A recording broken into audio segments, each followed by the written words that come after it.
നമസ്കാരം. Bigg Boss Malayalam season 7 episode റിവ്യൂയിലേക്ക് എല്ലാവർക്കും ഹർദ്ദമായ സ്വാഗതം. ഇന്ന് രാവിലെ തന്നെ നമ്മൾ കാണുന്നത് അനീഷും ഈ പറയുന്ന ഷാനവാസുമായിട്ടുള്ള ഫൈറ്റാണ്. അനീഷും ഷാനവാസുമായിട്ട് മുട്ടം ഫൈറ്റ്. അതായത് ഇന്നലെ ഷാനവാസ് വന്ന് ഈ പറയുന്ന സഹോദരികളുമായിട്ടുള്ള അല്ലെങ്കിൽ സോകോൾഡ് പെഗ്നന്മാരുമായിട്ടുള്ള ആ ഒരു അഭിപ്രായ വ്യത്യാസത്തിന് ശേഷം ഷാനവാസ് അനീഷിന്റെ അടുത്ത് പോയി കാര്യങ്ങളെല്ലാം വിളിച്ചു പറഞ്ഞായിരുന്നു. അനീഷ് എല്ലാം കേട്ട് അടിപൊളിയടാ എന്നൊക്കെ പറഞ്ഞിട്ട് അനീഷ് ഇങ്ങനെ രാത്രി കിടന്ന് ആലോചിച്ച് രാവിലെ ഒരു കണ്ടന്റ് കൊടുക്കണമെന്ന് പറഞ്ഞ് അതിൽ കയറി പിടിച്ചു കൊണ്ടുവന്ന് എന്ത് ചെയ്യുന്നു, അതിനെ തിരിച്ചടിക്കുന്നുണ്ട്. എനിക്ക് ഇന്നലെ മനസ്സിലായി, നിങ്ങൾ വെറും സ്വാർത്ഥനാണ്, നിങ്ങൾ സ്വാർത്ഥ താല്പര്യങ്ങൾക്ക് വേണ്ടി മാത്രമാണ് കളിക്കുന്നത്, നിങ്ങളൊരു ചതിയനാണ്, നിങ്ങൾ എന്റെ ഫ്രണ്ട് അല്ല മറ്റതല്ല എന്നൊക്കെ പറഞ്ഞുകൊണ്ട് അവിടെ ഒരു അട്ടഹാസം നടക്കുന്നുണ്ട്. അതിനുശേഷം പിന്നെ നമുക്ക് ഇന്ന് കാണാൻ സാധിക്കുന്നത് എന്താണ്, ഈ പറയുന്ന വീക്ക്ലി ടാസ്ക് ആണ്. വീക്ക്ലി ടാസ്ക് മറ്റൊന്നുമല്ല, പറക്കും കളിക എന്ന് പറയുന്ന വീക്ക്ലി ടാസ്ക്. എനിക്കൊന്ന് നമ്മുടെ ബിഗ് ബോസ് മലയാളം സീസണിൽ രണ്ടോ മൂന്നോ തവണ ഈ ഒരു ടാസ്ക് കൊടുത്തിട്ടുണ്ട്. വളരെ ഇൻട്രസ്റ്റിംഗ് ആയിട്ടുള്ള ടാസ്ക് ആണ് ഇത്. മറ്റൊന്നുമല്ല, മുകളിൽ നിന്ന് കുറെ ബോളുകൾ വരും. മഞ്ഞ നിറത്തിലുള്ള ആദ്യ റൗണ്ടിൽ മഞ്ഞയും പിന്നെ ചുവപ്പും നിറത്തിലുള്ള ബോളുകൾ വരും. ചുവപ്പ് കിട്ടുകയാണെങ്കിൽ 3 പോയിന്റും മഞ്ഞയാണെങ്കിൽ 1 പോയിന്റും. അങ്ങനെ ബോളുകൾ പെട്ടപ്പെട്ട വരുന്നു.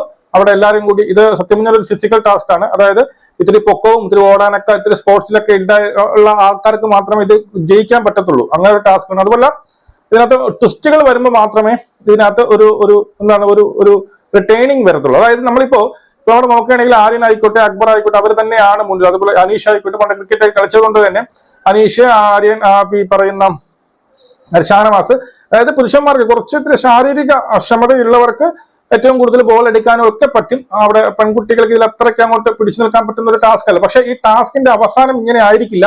ഇപ്പൊ ഏറ്റവും കൂടുതൽ കോയിൻ കിട്ടിയ ഒരാൾ തന്നെ ഈ ടാസ്ക് ജയിക്കണമെന്നുമില്ല. ഈ ടാസ്കിൽ ഉടനീളം ട്വിസ്റ്റുകളൊക്കെ വരാൻ സാധ്യതയുള്ള അല്ലെങ്കിൽ വരുന്ന ഒരു ടാസ്ക് ആണ്. എനിക്ക് ഇന്ന് അതിന്റെ കണ്ടിന്യൂഷൻ ആയിരിക്കും നാളെ എന്നാണ് എനിക്ക് തോന്നുന്നത്. അതോ ഇനി നാളെ വേറെ ടാസ്ക് ഒന്നും അറിയില്ല.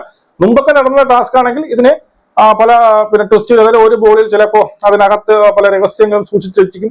ആ ബോൾ തുറന്നു കൊടുക്കും, അതിനകത്തൊരു സംഭവം കൊണ്ട് അത് വായിക്കുമ്പോൾ വേണമെങ്കിൽ നമുക്ക് അപ്പുറത്തെ കോയിൻ നമുക്കെടുക്കാം, അപ്പുറത്തവരുടെ ബോളുകൾ നമുക്കെടുക്കാം, നമ്മൾ പുറത്താക്കാം, നമ്മുടെ കോയിൻ പകുതിയാവാം. അങ്ങനെയൊക്കെയുള്ള കുറെ സംഭവങ്ങളുണ്ട്. അപ്പൊ ആദ്യം തന്നെ ഏറ്റവും കൂടുതൽ കോയിൻ എടുത്ത് അല്ലെങ്കിൽ ഏറ്റവും കൂടുതൽ ബോൾ കിട്ടിയത് ആര്യനായിരുന്നു. 2ാം സ്ഥാനത്ത് എനിക്ക് തോന്നുന്നത് അനീഷിനാണെന്ന് തോന്നുന്നു. 3ാം സ്ഥാനം ഈ പറയുന്ന അക്ബറിന്റെ, 2ാം സ്ഥാനം അക്ബറിനും 3ാം സ്ഥാനം അനീഷ്. അങ്ങനെയൊക്കെയാണ് പോയിക്കൊണ്ടിരുന്നത്. അതിനുശേഷം 2ാമത്തെ ടാസ്കിൽ ഒരു ട്വിസ്റ്റ് കൊണ്ടുവരും. അതായത് ഇതിനകത്തൊരു കറുത്ത ബോളും കൂടി വരും. കറുത്ത ബോൾ കയ്യിൽ കിട്ടുന്നവർക്ക് തീരുമാനിക്കാം ഈ കളി റദ്ദ് ചെയ്യണോ വേണ്ടയോ എന്നുള്ളത്. അങ്ങനെ 3 പ്രാവശ്യം ഇത് തുടരും. അങ്ങനെ 3 പ്രാവശ്യം പലർക്കായിട്ട് ബോളുകൾ കിട്ടി എന്ത് ചെയ്യുന്നു, അവിടെ റദ്ദാക്കുന്നു. ഇവിടെ എടുത്തു പറയാനുള്ള ഒരു കേസ്, ഈ പറയുന്ന നമ്മുടെ ഷാനവാസിന് കറുത്ത ബോൾ കിട്ടിയപ്പോൾ ഷാനവാസിന് കറുത്ത ബോൾ കിട്ടുന്നു. അനീഷിന് ആ സമയത്ത് ആ റൗണ്ടിൽ അനീഷാണ് ഏറ്റവും കൂടുതൽ കോയിനുകൾ കളക്ട് ചെയ്യുന്നത്. എന്റെ ഓർമ്മ ശരിയാണെങ്കിൽ ഏതാണ്ട് 23 കോയിനുകൾ വരെ അനീഷ് കളക്ട് ചെയ്യുന്നു. പിന്നീട് ഷാനവാസിന് 10-15, ബാക്കി എല്ലാവർക്കും വളരെ കുറവായിരുന്നു. അവിടെ പിന്നെ നമ്മുടെ ഈ സോ കോൾഡ് ഫ്രണ്ട്, ഞാൻ എന്റെ ഫ്രണ്ട് അല്ല, രാവിലെ പറഞ്ഞിങ്ങനെ ഞാൻ എന്റെ ഫ്രണ്ട് അല്ല, നീ എന്റെ ചതിയനാണ്, നീ മറ്റവനാണ്, നീ അവസരവാദിയാണ് എന്നൊക്കെ പറഞ്ഞ അനീഷ് അവിടെ ഗെയിം കളിക്കുന്നു. നീ സൂക്ഷിച്ച് കളിക്കണം, എല്ലാ കളികളും റദ്ദ് ചെയ്യാൻ പാടില്ല. അവിടെ അവർക്ക് കിട്ടിയില്ലെങ്കിൽ ഞാൻ സെക്കൻഡ് സ്ഥാനത്താവും, ഞാൻ 2ാം സ്ഥാനത്താവും, ബുദ്ധി പ്രയോഗിക്കുക എന്ന് പറഞ്ഞ പ്രഹസനം. അപ്പൊ അനീഷിന് സ്വന്തം കാര്യത്തിന് വേണ്ടിയിട്ട് ഏത് രീതിയിൽ വേണോ വളച്ചൊടിക്കാം, സുഹൃത്തിനെ ഉപയോഗിക്കുക ഒക്കെ ചെയ്യാം. മറ്റവൻ ചെയ്യുമ്പോൾ, അതായത് ഷാനവാസ് ചെയ്യുമ്പോൾ ഇവൻ അങ്ങ് കുരുപൊട്ടും. അപ്പൊ ഇതാണ് നമ്മൾ ഇരട്ടത്താപ്പ് എന്ന് പറയുന്നത്. സ്വന്തം കാര്യം വരുമ്പോൾ അവിടെ സുഹൃത്ത് ഒന്നുമില്ല, മനസ്സിലായോ? വേണമെങ്കിൽ സുഹൃത്തിനെ ഉപയോഗിക്കാം, എന്നിട്ട് ആ ഉപയോഗം കഴിയുമ്പോൾ പിന്നെ എന്തും വിളിച്ചു പറയാം എന്നുള്ളതായിരുന്നു. അപ്പോൾ ഷാനവാസ് പറയുന്ന ഒരു കാര്യമുണ്ട്, ഞാൻ മറ്റാരുടെയും ഇൻഫ്ലുവൻസ് ആവാൻ വേണ്ടിയിട്ട് വന്നതല്ല, ഞാൻ ഒറ്റയ്ക്ക് കളിക്കാൻ വേണ്ടിയിട്ട് വന്നത്, അതുകൊണ്ട് ഞാൻ ഇത് റദ്ദാക്കുന്നു എന്ന് പറയുമ്പോൾ അതിനുശേഷം അനീഷിന്റെ കുറെ പ്രകടനങ്ങൾ ഉണ്ടായിരുന്നു. ആ ഒരു ബാസ്ക്കറ്റിന്റെ മുകളിൽ ചെന്ന് ഇങ്ങനെ കൈ കൊടുത്തു, എന്ത് ഭംഗിയായിട്ട് എന്ത് വൃത്തിയായിട്ട് ഞാൻ കളിച്ച ഞാനാണ്, എല്ലാരും കൂടി എന്നെ ഒറ്റപ്പെടുത്തി, എല്ലാരും കൂടി എന്നെ ചതിച്ചു, ഷാനവാസാണ് എന്നെ ചതിച്ചല്ലേ, ഞാൻ ഇപ്പോൾ 2ാം സ്ഥാനത്ത് എത്താനുള്ളതാണ്. ഇത് ആർക്ക് വേണ്ടിയിട്ടാണ്? ഇത് പക്കാ പ്രേക്ഷകരിലേക്ക് ഇട്ടുകൊണ്ടിരിക്കും. കണ്ടോ, എന്നെ അവർ ചതിച്ചത് കണ്ടോ, ഞാൻ സെക്കൻഡ് സ്ഥാനത്ത് വരാനുള്ളവനായിരുന്നു, ഷാനവാസ് ചതിച്ചു. ഷാനവാസ് അവിടെ ഷേവ് ചെയ്യാനല്ല പോയിരിക്കുന്നത്, അവനും ഗെയിം കളിക്കാനാണ് പോയിരിക്കുന്നത്. അവൻ അവിടെ കോയിന് കുറഞ്ഞത് കൊണ്ട് അവൻ റദ്ദാക്കി. അതിനെന്താ കുഴപ്പം? അങ്ങനെ തന്നെയാണ് കളിക്കാനുള്ളത്, മനസ്സിലായോ? അവിടെ ഈ പറയുന്ന ഷാനവാസ് എന്ത് ചെയ്യണം, ഇപ്പം അനീഷിനെ അവിടെ സപ്പോർട്ട് ചെയ്തിരുന്നെങ്കിൽ അവിടെയാണ് ഗ്രൂപ്പിസം വരുന്നത്, മനസ്സിലായോ?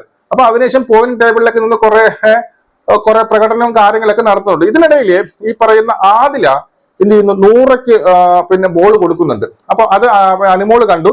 അനുമോള് കണ്ട് അത് ശരിയല്ല എന്നുള്ള രീതിയിൽ പറയുന്നു. മറ്റൊരു പ്രമുഖ പിന്നീട് എന്താ പറയുന്നത് യൂട്യൂബർ അല്ലെങ്കിൽ ബിഗ് ബോസ് റിവ്യൂ ചെയ്യുന്ന ഒരു കക്ഷി അവരുടെ വീഡിയോയിൽ പറഞ്ഞത് മറ്റൊന്നുമല്ല, ഇതില് അനുമോള് പറഞ്ഞു അത് കുഴപ്പമില്ല, നീ അങ്ങ് കൊടുത്തു, അത് ലാലേട്ടൻ വരുമ്പോ നമുക്കത് പറഞ്ഞിരിക്കല്ലോ, എന്ത് എത്ര നെഗറ്റീവ് ആയാലും നമുക്ക് ബാക്കിൽ വേറെ ആൾക്കാർ, അതായത് ഇവര് പറഞ്ഞു വെക്കുന്നത്, ഈ പറയുന്ന യൂട്യൂബർ പറഞ്ഞു വെക്കുന്നത് എന്താണ്, പുറത്ത് PR കൊടുത്തപ്പോ എത്ര നെഗറ്റീവ് ആയാലും പ്രശ്നമില്ല, നീ കൊടുത്തു, ലാലേട്ടൻ പറയുമ്പോൾ നമുക്ക് എന്തെങ്കിലും പറയാം എന്നുള്ള രീതിയിലാണ് പറഞ്ഞു വെച്ചത്. അതിനകത്ത് അവർ തന്നെ പറയുന്നത് എനിക്ക് വ്യക്തത ഇല്ലെങ്കിൽ പറയരുത്. രേവതി തന്നെ പറയാം, രേവതി അടുത്ത് എനിക്ക് പറയാനുള്ളത് വ്യക്തത ഇല്ലെങ്കിൽ രേവതി പറയരുത്. ഇങ്ങനെയുള്ള ഇത്രയും, അതായത് ടോട്ടൽ ഡിഫറെന്റ് ആണ്. ഇവിടെ എന്താണോ നടന്നത് അതിന്റെ പിന്നെ നേരെ ഓപ്പോസിറ്റ് ആണ് രേവതി പറയുന്നത്. അങ്ങനെ ഒരിക്കലും പറയരുത്. ചിലപ്പോൾ തെറ്റുപറ്റിപ്പോയായിരിക്കും, എങ്കിൽ ഇപ്പൊ ഒരു റിഗ്രറ്റ് അല്ലെങ്കിൽ ഒരു മാപ്പ് ഞാൻ പ്രതീക്ഷിക്കുന്നു, എനിക്കറിയത്തില്ല. കാരണം നമുക്ക് പലതരത്തിലും പേഴ്സണൽ ഗ്രഡ്ജ് ഉണ്ടെങ്കിൽ കള്ളം വിളിച്ചു പറയരുത്, മനസ്സിലായി? കള്ളം ഇതും നട്ടാ കൊടുക്കാത്ത കള്ളം വിളിച്ചു പറയരുത്. അത് കണ്ടതുപോലെ താങ്കളുടെ വീഡിയോ കണ്ട് പലരും ഇൻഫ്ലുവൻസ് ആവും. ചിലപ്പോൾ ലൈവ് കാണാത്തവർ ശരി കണ്ടോ, അങ്ങനെ അവൾക്ക് അത്ര അഹങ്കാരോ എന്നുള്ള രീതിയിൽ തോന്നിപ്പോവും. അതുകൊണ്ട് വ്യക്തതയില്ലെങ്കിൽ പറയരുത്. അത് പറയുമ്പോൾ വ്യക്തതയില്ലെങ്കിൽ ഇങ്ങനെയാണെന്ന് പറയുന്നത് ഞാൻ കണ്ടതുപോലെ അതെന്തായാലും നമുക്ക് പുറത്ത് പിന്നെ എത്ര നെഗറ്റീവ് ആയാലും കുഴപ്പമില്ലല്ലോ എന്നുള്ളതാണ്. അങ്ങനെയല്ല. സത്യം പറഞ്ഞാൽ ഇവർ ഇതെടുത്തപ്പോ അനുമോള് ചെന്ന് അവരെ എന്താണ് പറഞ്ഞ് തിരുത്താനോ നോക്കിയത്, നിങ്ങൾ അങ്ങനെ ചെയ്യരുത്, നിങ്ങൾ ഇൻഡിവിജ്വലായിട്ട് കളിക്കണം. നാളെ അടുത്ത ആഴ്ച ലാലേട്ടൻ വരുമ്പോൾ ലാലേട്ടൻ നിങ്ങൾക്ക് ചോദിക്കുമ്പോൾ നിങ്ങൾ എന്ത് മറുപടി പറയും? ഞാൻ കണ്ടത് കൊണ്ട് അങ്ങനെ, ഇല്ലെങ്കിൽ എല്ലാവരും കണ്ട് നാറൂല എന്നാണ് പറഞ്ഞത്. അതിനെ നേരെ മറിച്ച് അതിന്റെ നേരെ ഓപ്പോസിറ്റ് ആയി ഈ പറയുന്ന അനുമോൾ അവളെ സപ്പോർട്ട് ചെയ്തതാണ് എന്നത്തെ രീതിയിൽ പറഞ്ഞത് വളരെ വളരെ മെച്ചമായ പരിപാടിയായിപ്പോയി. മനസ്സിലായോ? എന്തിനാണോ എന്തോ എനിക്കറിഞ്ഞില്ല, എന്തിനോ വേണ്ടി തിളക്കുന്ന സാമ്പാർ എന്ന് എനിക്ക് പറയാൻ പറ്റത്തുള്ളൂ. അത് എനിക്ക് തോന്നുന്നു ചിലപ്പോൾ തെറ്റുപറ്റിയതായിരിക്കാം. ആ മനസ്സിനകത്തുള്ള ആ ഒരു വെറുപ്പ് അല്ലെങ്കിൽ ആ ഒരു വിദ്വേഷം എല്ലാം കൂടി കിട്ടുമ്പോൾ അങ്ങനെ വന്നു പോയായിരിക്കും. ഒരു റിഗ്രറ്റ്, ഒരു ക്ഷമാപണം പറയുമായിരിക്കും, ഞാൻ കണ്ടില്ല, ചിലപ്പോൾ മേ ബി. ഓക്കെ, അതങ്ങനെ ആയിത്തീർന്നു. അപ്പോൾ ആ ടാസ്ക് കഴിയുമ്പോൾ, ഈ ടാസ്ക് മൊത്തത്തിൽ കഴിയുമ്പോൾ ഒന്നാം സ്ഥാനത്ത് നിൽക്കുന്നത് മറ്റാരുമല്ല ആര്യനാണ്, രണ്ടാം സ്ഥാനത്ത് അനീഷ്, മൂന്നാം സ്ഥാനത്ത് ഷാനവാസ്. ആർക്ക് വേണോ ടാസ്ക് ജയിക്കാം. ഈ ടാസ്ക് അതായത് 3 ദിവസം നീണ്ടു നിൽക്കുന്ന ടാസ്ക് ആണ്. ഇതിൽ ആര് ജയിച്ചാലും അവർക്ക് ഇനി ടിക്കറ്റ് ടു ഫിനാലയിലേക്ക് വരുമ്പോൾ അവർക്കൊരു പ്രത്യേക ബൂസ്റ്റ് കിട്ടും. അതായത് മറ്റൊന്നുമല്ല, നമുക്ക് കഴിഞ്ഞ വർഷം ഇങ്ങനെയായിരുന്നു അല്ലേ, ഇങ്ങനെ ഒരു ടാസ്ക് കിടക്കും, ടിക്കറ്റ് ഫിനാലെ വരുമ്പോൾ അവർക്ക് 1 പോയിന്റ്, ജയിക്കുന്നവർക്ക് 1 പോയിന്റിലായിരിക്കും തുടങ്ങുന്നത്, ബാക്കി എല്ലാവർക്കും 0 ആയിരിക്കും.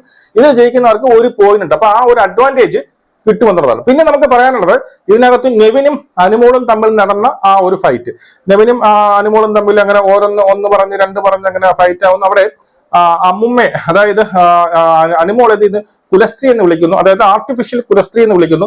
അത് പറഞ്ഞു വരുമ്പോൾ അനുമോള് പറയുന്നുണ്ട്, എന്നെ ആർട്ടിഫിഷ്യൽ കുലസ്ത്രീ എന്ന് വിളിച്ചു കഴിഞ്ഞാൽ ഞാൻ എന്റെ അമ്മുമ്മയെ വിളിക്കുമെന്ന് പറയുന്നു. ഇവൻ വീണ്ടും ആർട്ടിഫിഷ്യൽ കുലസ്ത്രീ എന്ന് വിളിക്കും, നീ എന്റെ അമ്മുമ്മയെ പോയി വിളി എന്ന് പറയുമ്പോൾ അവിടെ അക്ബർ ഇരുന്ന് പറയുന്നുണ്ട്, അത് വളരെ മോശം, അങ്ങനെ വിളിക്കാം, അല്ല അങ്ങനെയല്ല, അത് വളരെ മോശമാണെന്ന് പറയുന്നു.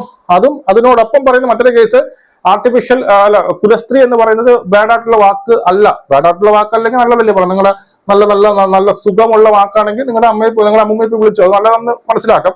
അതുമല്ല ഇതൊന്നും പറയുന്നത് ശരിയല്ല, ഇത് മോശമാണെന്ന് പറയാനുള്ള ഒരു പോയിന്റ് 1% പോലും ഈ പറയുന്ന അക്ബറിന് അവിടെ ഒരു അധികാരവും ഇല്ല, ഒരു യോഗ്യതയും ഇല്ല. കാരണം വന്ന ഒരാള് സെപ്റ്റിക് ടാങ്ക് എന്ന് വിളിച്ച ഒരാൾ അതിനെക്കാട്ടി വലുതായിട്ട് ഇവിടെ വേറെ ആരും ഒന്നും വിളിച്ചിട്ടില്ല എന്നുള്ളതാണ്. ഒരു കണ്ടസ്റ്റന്റിനെ സെപ്റ്റിക് ടാങ്കിനെ ഉപമിച്ച ഒരു വ്യക്തിയാണ് താങ്കൾ. അതുകൊണ്ട് താങ്കൾ അവിടെ ന്യായം കൂടുതൽ വിളമ്പണ്ട, മനസ്സിലായോ? ഇനി അനുമോള് പറഞ്ഞത് തെറ്റോ ശരിയാണെന്ന് വെച്ചാൽ കറക്റ്റ് 100% തെറ്റാണ്. അപ്പൊ അവൻ എന്തോ പറയട്ടെ, വീട്ടിലുള്ള അത് അച്ഛനായിക്കോട്ടെ, അമ്മയായിക്കോട്ടെ, അമ്മൂമ്മയായിക്കോട്ടെ, പിന്നെ അപ്പൂപ്പനായിക്കോട്ടെ. ഇപ്പൊ എനിക്ക് അച്ഛനും അമ്മയാണ് ഇഷ്ടം എന്നും പറഞ്ഞ് ചിലവർക്ക് അമ്മൂമ്മയായിരിക്കും ഇഷ്ടം. അപ്പൊ അതുകൊണ്ട് നീ ഇപ്പൊ വീട്ടിൽ വിളി, നിന്റെ അമ്മുമ്മയെ പോയി വിളി എന്ന് പറയുന്നത് തെറ്റ് തന്നെയാണ്. അത് അങ്ങനെ വിളിച്ചതിനോട് ഞാൻ ഒരിക്കലും യോജിക്കില്ല. അത് മിക്കവാറും ലാലേട്ടൻ വന്ന് ചോദിക്കാൻ ചാൻസ് ഉണ്ട്. പക്ഷെ നമ്മൾ പ്രൊമോയിൽ അല്ലെങ്കിൽ നമ്മൾ ലൈവിൽ എന്താ കണ്ടത്, അനുമോള് പറയുന്നത് എങ്ങനെയാണ്, ഇനി ലാലേട്ടൻ എന്നെ ഇറക്കി വിട്ടാലും ഞാൻ കുഴപ്പമില്ല, ഞാൻ എന്നെ വിളിച്ചാൽ തിരിച്ചു വിളിക്കുമെന്നാണ് പറയുന്നത്. അതിനെ ട്വിസ്റ്റ് ചെയ്ത് നമ്മുടെ ആര്യൻ പിന്നീട് പപ്പുമോനും ഈ പറയുന്ന അക്ബർ എല്ലാം കൂടെ എന്നെ ട്വിസ്റ്റ് ചെയ്യുന്നുണ്ട്. നമ്മുടെ വെളിയിൽ ഇരുന്ന് മറ്റൊരാൾ ടെസ്റ്റ് ചെയ്യുന്നത്, അതുപോലെ അതിനകത്ത് ഒരാൾ ഇരുന്നിട്ട് ഇവ 2 കൂടി ടെസ്റ്റ് എന്ന് പറയുമ്പോൾ ലാലേട്ടൻ എന്ത് പറഞ്ഞാലും എനിക്ക് കുഴപ്പമില്ല എന്നാക്കി തീർത്തു. യഥാർത്ഥത്തിൽ അനുമോൾ പറഞ്ഞ ഈ ഒരു കാരണം കൊണ്ട് ലാലേട്ടൻ എന്നെ പുറത്താക്കിയാലും പ്രശ്നമില്ല എന്ന് പറയുന്നത്. ഇവർ പറഞ്ഞാൽ ഈ ലാലേട്ടൻ എന്നെ എന്ത് പറഞ്ഞാലും എനിക്ക് പ്രശ്നമില്ല എന്നുള്ള രീതിയിൽ ആരും പറഞ്ഞു കേട്ടോ, ലാലേട്ടൻ കൊണ്ട് എന്ത് പറഞ്ഞാലും എനിക്ക് പ്രശ്നം, ലാലേട്ടനെ വെല്ലുവിളിക്കുന്നു എന്നുള്ള രീതിയിൽ അവിടെ ആക്കി തീർക്കുന്നുണ്ട് എന്നുള്ളതാണ്. അപ്പോ അങ്ങനെ എന്തായാലും പോയി. അതിനുശേഷം പിന്നെ ഇന്നൊരു ഡെയിലി ടാസ്ക് കൊടുത്തു. ഡെയിലി ടാസ്കും നമ്മൾ കഴിഞ്ഞ പ്രാവശ്യമൊക്കെ കണ്ട ഒരു ടാസ്ക് തന്നെ. അതായത് ഓരോരുത്തരെ എന്ത് ചെയ്യും, കൺവെൻഷൻ റൂമിലേക്ക് വിളിക്കുന്നു, അവർക്ക് ഒരു ഡ്രിങ്ക്സ് കൊടുക്കുന്നു. ആ ഡ്രിങ്ക്സിൽ ഒരു പവർ ഉണ്ടാവും. ആ പവർ എന്താണെന്ന് ഇവർക്ക് അറിഞ്ഞൂടാ, മറ്റുള്ളവർക്ക് വീട്ടിലിരിക്കുന്നവർക്ക് അറിയാം. അവർ അഭിനയിച്ച് കാണിക്കണം, ആ രീതിയിൽ കണ്ടെത്തണം. ആദ്യം വന്നത് അനീഷിനാണ് കൊടുത്തത്. അനീഷിന് കൊടുത്ത പവർ മറ്റൊന്നുമല്ല, എന്താണ്, ഞാനൊരു സൂപ്പർ സ്റ്റാർ എന്നുള്ള പവറാണ്. വളരെ ഈസി ആയിട്ട് അനീഷിന് കണ്ടുപിടിക്കാൻ സാധിക്കും എന്നുള്ളതാണ്. കാരണം അവരുടെ അഭിനയം ഒക്കെ വളരെ വളരെ ബോറായിരുന്നു. പ്രത്യേകിച്ച് ഈ പറയുന്ന ലക്ഷ്മിക്ക് എങ്ങനെയെങ്കിലും പറഞ്ഞു കൊടുത്താൽ മതി എന്നുള്ള രീതിയിൽ, അതായത് ഒരു വേള അനുമോൾ എന്ന് പറഞ്ഞു നിങ്ങൾ നല്ലൊരു പാട്ടുകാരനോ ഒരു പാട്ട് പാടുന്ന എന്നൊക്കെ പറഞ്ഞപ്പോ അനീഷിന് ചെറിയൊരു കൺഫ്യൂഷൻ ആയിരുന്നു. ഞാൻ സൂപ്പർ സ്റ്റാർ ആണോ പാട്ടുകാരനാണോ എന്നുള്ള കൺഫ്യൂഷൻ ഉണ്ട്. ആ കൺഫ്യൂഷൻ പറഞ്ഞുകൊണ്ടിരിക്കുമ്പോൾ ബിഗ് ബോസ് എനിക്ക് ഇങ്ങനെ ഒരു കൺഫ്യൂഷൻ ഉണ്ട് എന്ന് പറഞ്ഞുകൊണ്ട് നിൽക്കുമ്പോൾ തന്നെ അവിടെ എന്ത് ചെയ്യുന്നുണ്ട്, പിന്നെ ലക്ഷ്മി പറയണം നിങ്ങളൊന്ന് ആലോചിച്ച് നോക്ക്, ഏറ്റവും ഇവിടെ എന്താണ് ഇവിടെ സത്യം മാത്രം പറയുന്ന ആരാണ് ഒന്നും അങ്ങനെ ആലോചിച്ച് നോക്ക്. അതായത് അനുമോൾ ഈ പറയുന്ന ലക്ഷ്മി സത്യം മാത്രമേ പറയുള്ളൂ, ലക്ഷ്മിയുടെ വായിൽ നിന്ന് വീണില്ലേ എന്നുള്ള രീതിയിൽ അവന് ഹിന്റ് കൊടുത്ത് വളരെ ഈസി ആയിട്ട് അനീഷ് അത് പറഞ്ഞു. രണ്ടാമത് കിട്ടിയത് അനുമോൾക്കായിരുന്നു. അനുമോൾ കിട്ടിയത് മറ്റൊന്നുമല്ല, അതായത് അനുമോൾ വരുമ്പോൾ ആരും അനുമോളുടെ അടുത്ത് മുഖത്ത് നോക്കി സംസാരിക്കാൻ പാടില്ല, പ്രതികരിക്കാം, പക്ഷെ മുഖത്ത് നോക്കി സംസാരിക്കാൻ പാടില്ല എന്നൊരു സംഭവമാണ് കൊടുത്തത്. അത് അനീഷ് പിന്നെ ഈ പറയുന്ന അനുമോൾ ഫെയിലായി. ഇതെങ്ങനെ സൂപ്പർ പവർ ആവണമെന്ന് എനിക്ക് മനസ്സിലായില്ല. അതായത് എല്ലാവർക്കും ഒരു പിന്നീട് ഇത് കൊടുക്കുമ്പോൾ, അതായത് എന്താണ് ഈ പറയുന്ന ഡ്രിങ്ക്സ് കൊടുക്കുമ്പോൾ അവർക്ക് ഒരു സൂപ്പർ പവർ കിട്ടും എന്നാണ് പറഞ്ഞത്. ഇതിനകത്ത് എങ്ങനത്തെ സൂപ്പർ പവർ ഇരിക്കുന്നത്? ഇത് ആർക്കും പെട്ടെന്ന് അങ്ങോട്ട് കണ്ടുപിടിക്കാൻ പറ്റാത്ത ഒരു പവറാണ്. അല്ലെങ്കിൽ എന്ത് ചെയ്യണം, ഇവർക്ക് സൂപ്പർ പവർ ആയിട്ട് ഇൻവിസിബിൾ ആവാനുള്ള സൂപ്പർ പവർ ആയിരുന്നെങ്കിൽ ശരി ഓക്കെ. ഇവിടെ അങ്ങനെയല്ല, ഇൻവിസിബിൾ അല്ല, എവന്റെ മുഖത്ത് നോക്കുന്നില്ല എന്നുള്ള അവള് പറയുന്നത്. ഇവിടെ ആരും എന്റെ മുഖത്ത് നോക്കുന്നില്ല, ചിലപ്പോൾ ഇഷ്ടമില്ലാത്ത കുട്ടി, അതെങ്ങനെ സൂപ്പർ പവർ ആവും എന്നുള്ളത് എനിക്കത് ആലോചിച്ചിട്ട് മനസ്സിലായില്ല. അപ്പൊ അവിടെ അതൊരു ടഫ് ആയിട്ടുള്ള സാധനം തന്നെയായിരുന്നു. അതിൽ അനുമോൾ തോറ്റു. രണ്ടാമത് നെവിന്റെ കേസിലേക്ക് വന്നു കഴിഞ്ഞാൽ നെവിന് കിട്ടിയത് അവിടെ വീട് വാങ്ങാൻ വരുന്ന പിന്നീട് ഒരു മുതലാളി ഇവർക്ക് വീട് കൊടുക്കാൻ ഇഷ്ടമില്ല എന്നുള്ളതാണ്. അവിടെ ഒരു തരത്തിൽ എല്ലാവരും കൺഫ്യൂസ് ചെയ്ത് വെച്ചു. ഇവിടെ നെവിന് കിട്ടിയത്, നെവിന് എങ്ങനെയാണ് ഈ ഒരു സംഭവം കിട്ടിയത്? ഈ ആക്ടിങ്ങിനിടയിൽ ഏറ്റവും മോശമായി ആക്ട് ചെയ്ത മറ്റാരും അല്ലാതെ ആര്യനെ, നമ്മൾ പപ്പുമോനായിരുന്നു. അതൊരു സാറ് ഒരു ബിസിനസ് മാൻ അല്ലേ എന്നുള്ള രീതിയിൽ ചോദിച്ചപ്പോൾ അവന് കത്തി. പക്ഷെ അവൻ കൃത്യമായിട്ട് പറഞ്ഞു കേട്ടോ. അവൻ എന്റെ ഓൾമോസ്റ്റ് അവൻ 100% കൃത്യമായിട്ട് പറഞ്ഞു, ഇവിടെ വീട് വാങ്ങാൻ വന്ന ആളാണ് ഞാൻ, പക്ഷെ അവർക്കാർക്കും വീട് വിൽക്കുന്നത് ഇഷ്ടമില്ല എന്ന് പറഞ്ഞുകൊണ്ട് അവനും അത് കൃത്യമായിട്ട് പറഞ്ഞു. അങ്ങനെ 3 പേർക്ക് മാത്രമേ ഡ്രിങ്ക്സ് കുടിക്കാനുള്ള സമയം കിട്ടിയുള്ളൂ. ബാക്കിയുള്ളവരുടെ വെള്ളം കൂടിയൊക്കെ നാളെ ആയിരിക്കും. അപ്പൊ ഇത്രയാണ് ഇന്നത്തെ എപ്പിസോഡിൽ എനിക്ക് പറയാനുള്ളത്. നിങ്ങളുടെ അഭിപ്രായം നിങ്ങൾ കമന്റ് അറിയപ്പെടും. നമുക്ക് കൊണ്ട് കാണാം. ജയ് ഹിന്ദ്.